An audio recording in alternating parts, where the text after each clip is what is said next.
Hello बच्चों, let's read the question. The question is mark the correct alternative in each of the following. The question is ABCD is a parallelogram and M is the midpoint of BD and BM bisects angle B. Then angle AMB is equal to option A is 45, B is 60, C is 90 and D is 75. So first of all, let's say the key concept. So जैसा कि हमें पता है, we know that diagonals of parallelogram bisects each other. सो किसी भी diagonals की अगर हम बात करते हैं जो कि पैरेललोग्राम में है, तो वो डायगोनल्स पैरेललोग्राम को, जो पैरेललोग्राम्स के डायगोनल्स होंगे वो आपस में इक्वल होंगे, दैट इज आपस में बाइसेक्ट करेगा. तो first of all let us draw एक पैरेललोग्राम ड्रॉ करते हैं first of all, and we will get to our solution now. So suppose this is my parallelogram. This is I am drawing a parallelogram here.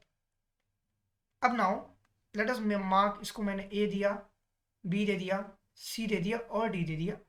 और यहाँ पे हमने क्या किया, draw कर लिया जस्ट लाइक डायगोनल्स ए से सी पर और बी से डी पर.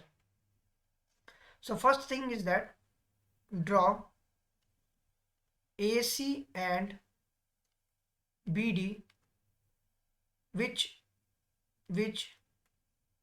Meet at point M. वो पॉइंट एम पे मीट करते हो लाइक दिस पॉइंट पे. Okay, so now what I have to do here, let's say मैंने इसको एंगल नंबर 1 मान लिया, इसको हमने एंगल 2 मान लिया, सिमिलरली हमने इसको एंगल नंबर 3 मान लिया. अब हमें क्या पता है, हमें ये पता है कि जो यहाँ पे बी एम है ये वाला और ये डी एम दोनों आपस में बराबर होंगे, क्योंकि basically the question is diagonals of a parallelogram bisect each other. So इसका मतलब ये हुआ, सो दैट इज, और क्वेश्चन में कह रहा है जो बी एम है, ये बी एम बाइसेक्ट कर रहा है किसको, बाइसेक्ट्स एंगल बी, वो एंगल बी को बाइसेक्ट कर रहा है. दैट मीन्स दैट इसका मतलब ये हुआ क्या, एंगल 1 की वैल्यू एंगल 2 के बराबर है. अब अगर एंगल 1 एंगल 2 में बराबर है और हमें पता है क्या कि जो AD है वो BC की पैरेलल है, क्यों, क्योंकि एक पैरेललोग्राम है. Since I talk about BC is parallel to AD, BC और AD पैरेलल है.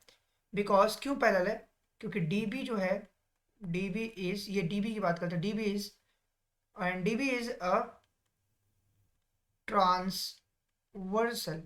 अगर BD एक ट्रांसवर्सल है, इसका मतलब ये क्या हुआ, ये जो लाइन है BD जो कि जिसको हम कह रहे हैं ट्रांसवर्सल है, अगर ये ट्रांसवर्सल है तो और ये लाइन आपस में पैरेलल है, तो यहाँ पे क्या होगा, एक अल्टरनेट इंटीरियर एंगल जनरेट होगा. दैट मीन्स सो एंगल 2 की जो वैल्यू होगी वो एंगल 3 के बराबर होगी. क्यों, अल्टरनेट एंगल से. और वो अल्टरनेट एंगल इसलिए फॉर्म हुआ क्योंकि दो लाइंस आपस में पैरेलल है, और पैरेलल होने की वजह से there forms a transversal BD, due to which BD और DB हमें ये एंगल बराबर मिल गया. सो अब इसकी वजह से हम क्या कह सकते हैं, 1 2 के बराबर, 2 3 के बराबर. इसका मतलब 1 इज इक्वल टू 2 भी है और इज इक्वल टू 3 भी है, तीनों आपस में बराबर होगा. This is the first important thing जो कि हमें यहाँ से पता चला. अगर हम ट्राइंगल की बात करें, इन ट्राइंगल ले लेते हैं ADB. अगर ट्राइंगल ADB की बात करते हैं तो हमारे पास क्या है, we have similarly if I talk about triangle ADB, तो ADB में हमारे पास क्या दिया, एंगल 1 की जो वैल्यू है वो एंगल 3 के बराबर है, जो कि हमने एबव प्रूव किया, ऊपर ही प्रूव्ड हो चुका है, एबव प्रूव्ड, जो कि ऊपर हमारे पास प्रूव हो चुका है. ADB की बात करें, that is basically I am talking about this A to D and this particular B. हम इस ट्राइंगल की बात कर रहे हैं, बेसिकली दिस इज ट्राइंगल जो कि यहाँ पे मेंशन है. इस ट्राइंगल में 1 और 3 आपस में बराबर हैं. अगर हमें एक चीज और पता है, अगर किसी ट्राइंगल में दो एंगल्स बराबर हैं तो उसके अपोजिट साइड्स भी आपस में बराबर होगी. तो 1 के सामने वाला साइड है AD, 3 के सामने वाला साइड है AB, तो दैट इज AB. इसका मतलब ये हुआ कि AD is equal to AB. और लेट्स से इसको इक्वेशन नंबर फर्स्ट मान के चलते हैं. और ये कहां से प्रूफ हुआ, sides opposite to equal angles are equal, जो इक्वल एंगल्स होती हैं उनके अपोजिट साइड्स भी आपस में इक्वल होती हैं। तो AD इक्वल टू AB यहां से हमें मिल गया। अगर AD is equal to AB मिल गया तो हम सो अगर AD इक्वल टू AB, अब हम कह सकते हैं क्या, अगर AD इक्वल टू AB है तो AB जो होगा वो हमारा CD के बराबर होगा। That is the point. ये कहां से मिला, that is equation number second, इसको लिख सकता हूँ। ये कहां से मिला, that is opposite side of parallelogram, opposite sides of parallelogram. तो AD इक्वल टू, एक तो AD इक्वल टू AB आया और एक आया AB इक्वल टू CD। ये AB है हमारा और ये CD है, ये भी आपस में बराबर होंगे क्योंकि opposite sides of a parallelogram है। सो यहां से we can write it here from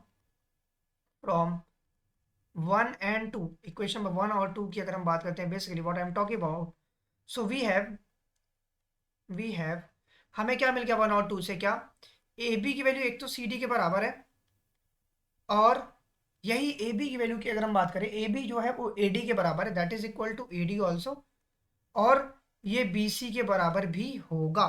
that is what I am demonstrating it here, कि अगर AD की value, that is right here, AD अगर AB के बराबर है तो AD अगर AB के बराबर है तो, और साथ ही साथ हमें ये पता चला कि BC जो हमारे पास यहाँ पे AD AB था और ABCD, ये AD है, दिस इज AD, और ये AB बराबर था। AB क्या था, CD के बराबर भी था, और AB अगर CD के बराबर था, that is what I am saying it here, कि BC के बराबर कौन सा होगा, AD, क्योंकि ये भी opposite sides of a parallelogram है, इसलिए मैंने यहाँ पे BC लिख लिया। सो अगर चारों साइड आपस में बराबर है, सो ABCD, अब क्या हो गया, ABCD इज अ रोम्बस, क्योंकि रोम्बस की चारों साइड्स आपस में बराबर होती हैं। एंड सिमिलरली उसके साथ साथ जो डायगोनल्स हैं, एंड एंड जो डायगोनल्स होती हैं रोम्बस की, डायगोनल्स ऑफ